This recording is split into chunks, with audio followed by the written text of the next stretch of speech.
જય માતાજી મિત્રો, ગુડ મોર્નિંગ। સવારના 10 વાગી ગયા છે અને આપણે જવાનું છે ભવનાથ। કેમ કે આપણી પાસે 4 વ્હીલ તો છે નહીં, એટલે આપણે પકડવી પડી રિક્ષા અને પહોંચી ગયા આપણે મધુરમ ગેટે।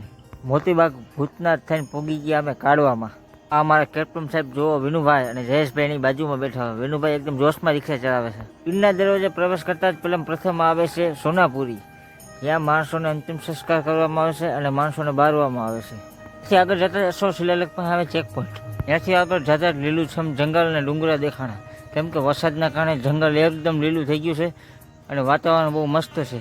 ફાઇનલી પૂગી ગયા આપણે દામોદર કુંડ। જૂનાગઢની ભવનાથની તળેટીમાં આવેલો છે આ દામોદર કુંડ। એમ કહેવામાં આવે છે કે ભવનાથની તળેટીમાં દામોદર કુંડ છે સૌરાષ્ટ્રના પ્રખ્યાત યાત્રાળુ સ્થળ છે।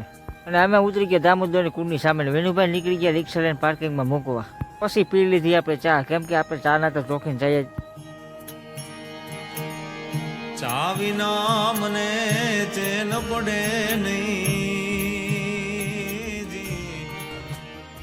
આ બા પીને પછી આપણે આવી ગયા દામોદર કુંડમાં, કેમ કે આપણે નાહી ધોઈને પછી આપણે પિતૃને પાણી રેડવાનું હતું। જો ભાદરવા મહિનાના હિસાબે માણસો કેટલું પબ્લિક નાહવા અને પાણી રેડવા આવે છે। કુંડની સામેના ભાગમાં રાધા દામોદરજીનું જૂનું ને પ્રાચીન મંદિર આવેલું છે।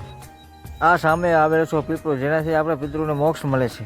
પછી આપણે દામોદર કુંડમાં સ્નાન કરીને આપણે પિતૃને મોક્ષ મળે એટલે પાણી પાવાનું। મન પાવન હો ગંગા में डूबे नहाए, मन रावण जो लहरों में तूने बहाए, जो चला गया वो लौट के फिर। માનવામાં આવે છે કે 5000 વર્ષ પહેલા ભગવાન શ્રી કૃષ્ણની આજ્ઞાથી સર્વ દેવતાએ આ કુંડની સ્થાપના કરી હતી। બલરામના પત્નીના નામથી આ કુંડનું નામ રેવતી પડ્યું હતું। રેવતી કુંડની સામે જ મુચકુંદ ગુફા આવેલી છે। ગુફાની અંદર જુદા જુદા માતાજીના મંદિર આવેલા છે।